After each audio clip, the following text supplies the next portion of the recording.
A Smokejumper is a wildland firefighter who parachutes into a remote area to combat wildfires.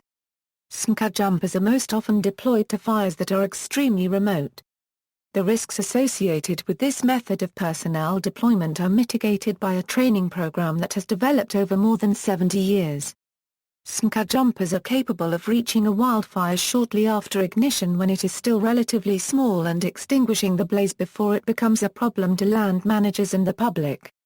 When there is no significant fire activity, Smokejumpers can also be used for outside fire suppression in work assignments such as forestry, disaster relief and emergency management.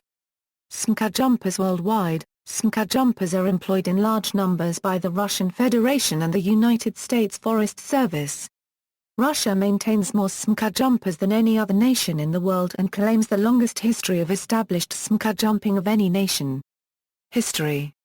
Prior to the full establishment of Smokejumping, experiments with parachute insertion of firefighters were conducted in 1934 in Utah and in the Soviet Union. Earlier aviation firefighting experiments had been conducted with air delivery of equipment and water bombs.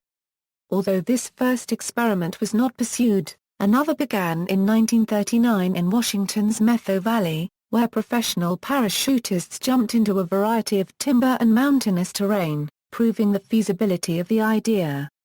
This also saw the first Forest Service employee jumper, Francis Lufkin, who was originally hired as a climber to extract the professional parachutists from the trees. It is believed that he made this first jump on a dare from the parachutists.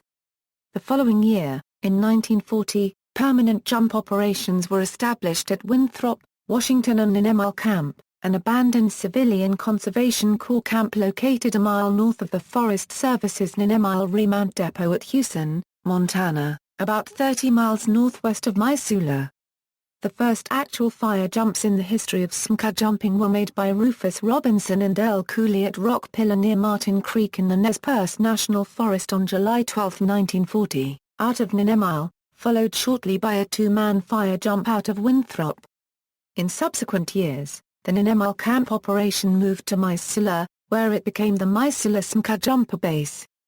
The Winthrop operation remained at its original location, as North Cascades Smokejumper base. The birthplace of Smokejumping continues to be debated between these two bases, the argument having persisted at this time for approximately 70 years. The first Smokejumper training camp was located at the Seeley Lake Ranger Station, over 60 miles northeast of Missoula. Later the training relocated to Camp Menard in July 1943. Here, when not fighting fires, the men spent much time putting up hay to feed the hundreds of pack mules that carried supplies and equipment to guard stations and fire locations. In order to work fires, men organized into squads of 8 to 15 were stationed at 6 strategic points, also known as spike camps: Seeley Lake, Big Prairie and Ninemal in Montana, Moose Creek and McCall in Idaho, and Redwood Ranger Station in southwestern Oregon at the edge of Cave Junction. The men worked from other spike camps as well, including some in Washington state. Relations with the military. After observing Smokejumper training methods at Seeley Lake in June 1940, then Major William C. Lee of the U.S. Army went on to become a Major General and establish the 101st Airborne Division. In May 1978, members of the Army National Guard's 19th Special Forces Group and other Western military units briefly began airborne training at the Missoula Smokejumper School. Although in years past the Army has conducted basic airborne training at various locations, it has since been consolidated at Fort Benning, Georgia. World War II and post-war, approximately 240 workers from civilian public service camps, mostly conscientious objector draftees from historic peace churches, worked as Smokejumpers during World War II. An initial group of 15 men began training in parachute rigging in May 1943 at Seeley Lake, and a total of 33 completed jump training in the middle of June, followed by 2 weeks of intense training in fire ground control and first aid. Approximately 500 training jumps were made by the first 70 CPS Smokejumpers in 1943, who went on to fight 31 fires that first season.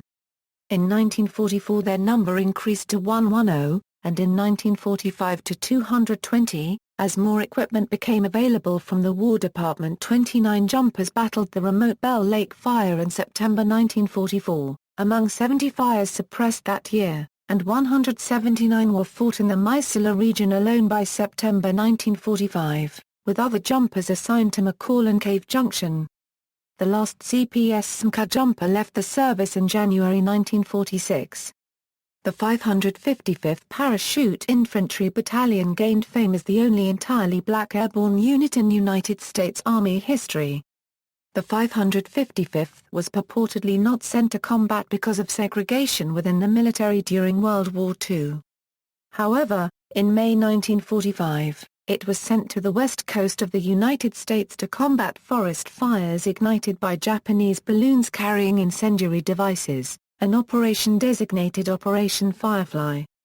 Although this potentially serious threat did not fully materialize, the 555th fought numerous other forest fires while there. Stationed at Pendleton Field, Oregon, with a detachment in Chico, California, 300 unit members participated in dangerous firefighting missions throughout the Pacific Northwest during the summer and fall of 1945, earning the nickname Smokejumpers. The 555th made a total of 1,200 jumps to 36 fires, 19 from Pendleton and 17 from Chico. In the interim, the Smokejumper project had become a permanent establishment of the USFS in 1944. In 1946, the Missoula region had 164 Smokejumpers, 84% of them military veterans, many of them also college students, who eventually constituted 40% of the Smokejumper ranks in the post-war years. New bases were opened in Grangerville, Idaho and West Yellowstone, Montana. Most Smokejumpers of the era were not career professionals but seasonal employees lured by the prospect of earning as much as $1,000 over a summer. They were assigned jobs from a rotational list, for which there was keen competition. They tended to be well-behaved, self-motivated, and responsible, since breaches of discipline meant loss of one spot on the rotation, and a violation of law resulted in dismissal from the project altogether. As a result, they were not expert firefighters, but were well trained in the skills of preventing small fires from becoming large ones, and often worked minor fires in pairs. Squad-sized and larger crews were supervised by foremen who were career USFS firefighters and experts in all types of wildfires.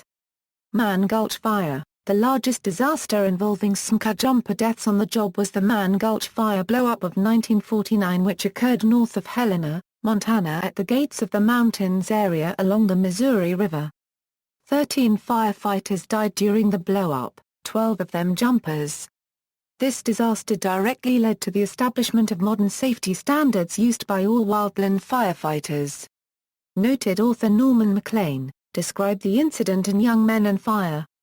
Safety record: despite the seemingly dangerous nature of the job, fatalities from jumping are rare. The best-known fatalities in the United States being those that occurred at the Man Gulch Fire in 1949, and the South Canyon Fire in 1994. Statistically, Smokejumping remains as safe as ground-based wildland firefighting as a whole.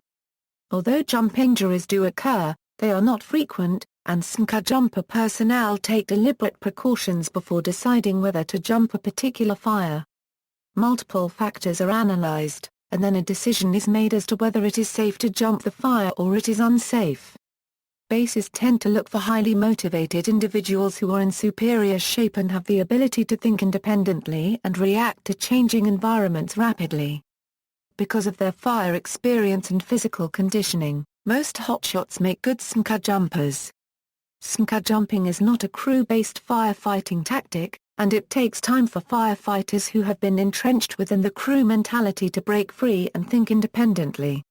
It is argued that Smokejumper operations are expensive to maintain and marginally effective. However, the comparable cost is that of many more helicopter deployments. The range of Smokejumper aircraft is greater than a helicopter, the speed is greater than a helicopter, and the payload is greater also. In a realistic assessment, the two delivery systems bring different advantages and disadvantages, as both the primary vehicles and delivery method are so different in capability. A typical Smokejumper mantra is speed, range, payload, Advocates of Smokejumping believe that, due to their extreme initial attack function, Smokejumping is one of the most if not the most cost-effective wildland firefighting method employed in the U.S. today. Popular culture. The 1952 film Red Skies of Montana is based in part on the 1949 Mann Gulch disaster. In the television show Entourage, Vincent Chase lands a lead role in an action film called Smokejumpers.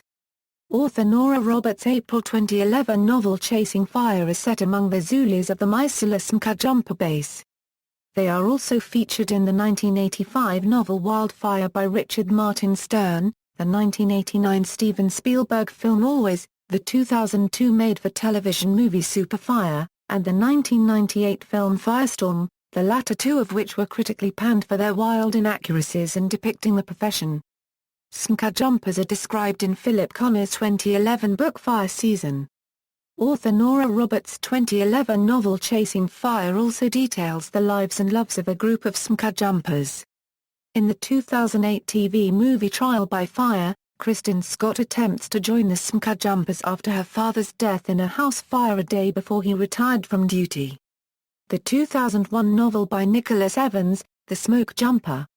The animated film, Planes, Fire and Rescue, made of anthropomorphic vehicles as a group of ground vehicles called the Smokejumpers who eagerly leap into action when called upon.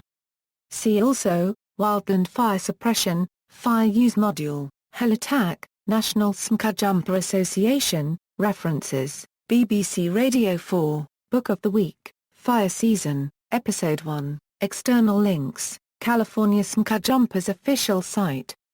National Smokejumper Association, including history, U.S. Forest Service, National Interagency Smokejumper Training Guide, including history, CPS Unit No. 103-01, World War II Smokejumpers, Smokejumpers and Smokejumping, Information and Photos, Spot Fire Images, Quality Smokejumper and Fire Photos.